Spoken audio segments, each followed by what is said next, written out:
113 years ago, April 15th, Titanic sank. For the first time since the Titanic sank 113 years ago today, April 15th, the remaining plaques from the lifeboats, as well as plates and cups, are back together and on display in Branson, Missouri.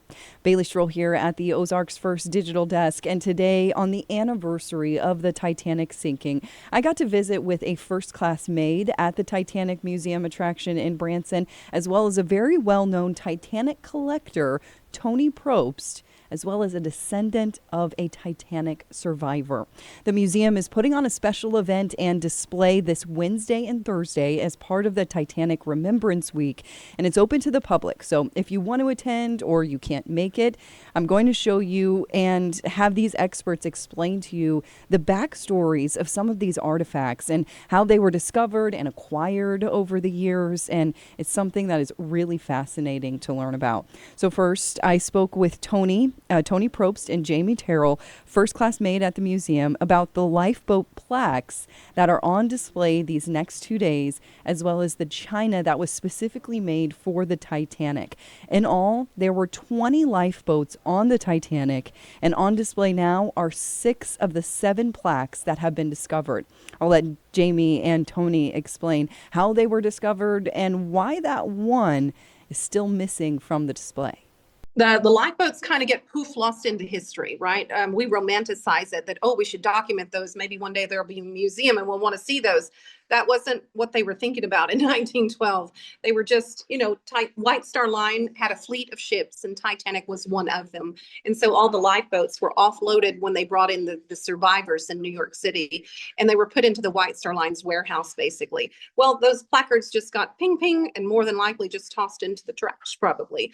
So the fact that any of them exist at all is a miracle in reality. So lifeboat number 12 is the very top one there.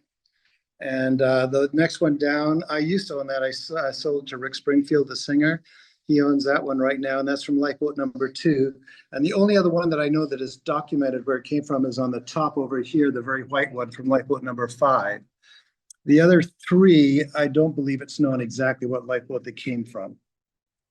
So these are, I just found another one, a person in, I believe around Seattle has it. He wasn't willing to give it up right now to bring here to put them all together. So there is one more that I know of out there. These, I believe, are the only ones that I know that exist anyway. So this is a very rare collection. It's actually the largest collection we've had cumulatively of the Titanic lifeboat placards at one time. And we just put these in maybe a month ago. So they're very new to the Branson Museum. It really is incredible to me that the fact that these plaques were likely just discarded and then discovered again. And that's the only reason we really have them here to look at today. Collector Tony Probst also brought with him some of the china that was made specifically for the Titanic. Naturally, my first question was, well, were these pulled from the wreckage in the Atlantic Ocean? And although there have been some that have been pulled up, this story is a little different, and I'll let Tony explain how he found out about them and then how he was able to acquire them. And this is pretty much all there is in the world. There's a couple more out there, and but this is the majority of the collection that's out there in this china. It's they're made by Spode, and they were made for the Titanic. And we can see on the back there, but they have the White Star Line logo, the pattern number, and the plates are R4331. And on the saucers and the cups, it's the same pattern number here with pattern R4332 as the designation for the cup and the saucers. I contacted Spode in England quite a few years ago and asked them about this pattern. I called up jokingly, asked to buy a set. And they looked it up and they said it was a limited edition run of 192. And 2 pieces were actually kept at the Spode archives in London, which were lost in World War II. The plant was bombed, the Spode plant. And the 190 apparently went on the Titanic. And a few of these pieces have been recovered from the bottom as well. None of these were actually down under, but they were on the Titanic. For example, guy emailed me and he said he has some china from the Titanic. Am I interested? And, my eyes rolled back in my head and I sent me pictures. And he sent me the pictures, and I knew right away what it was. And in talking to him, I managed to get him on the phone.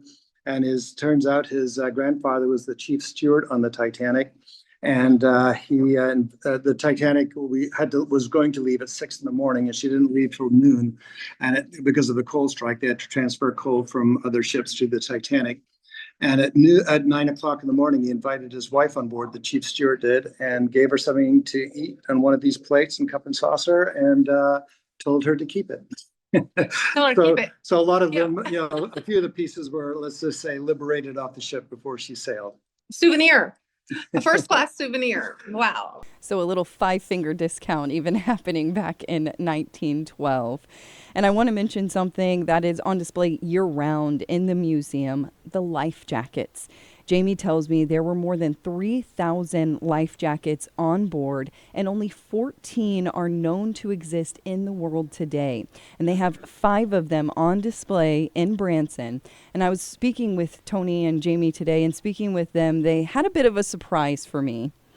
Those who plan to attend the event Wednesday and Thursday will see a descendant of the Titanic, of a Titanic survivor.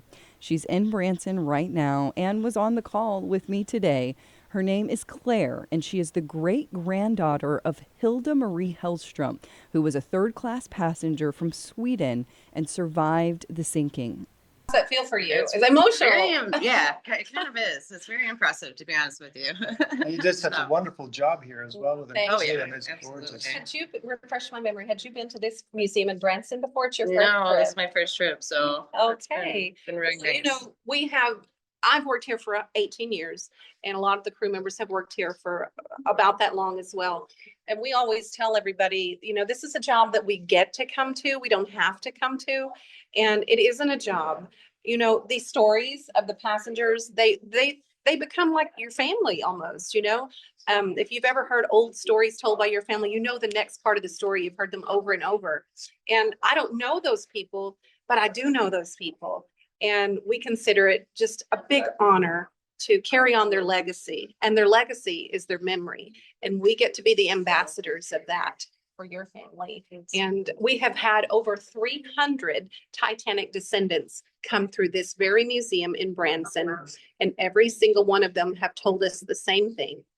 Thank you. Thank you for keeping their memory alive. And it's an honor to do that.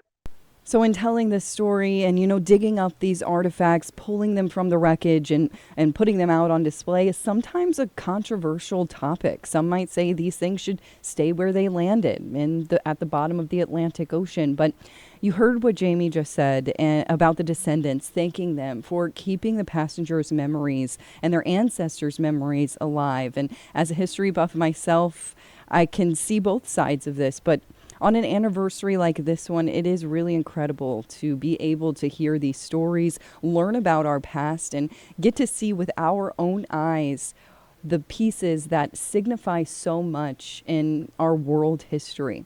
So a big thank you to Tony Probst, Jamie Terrell, and Claire, the descendant of the survivor, for taking the time to speak with me today.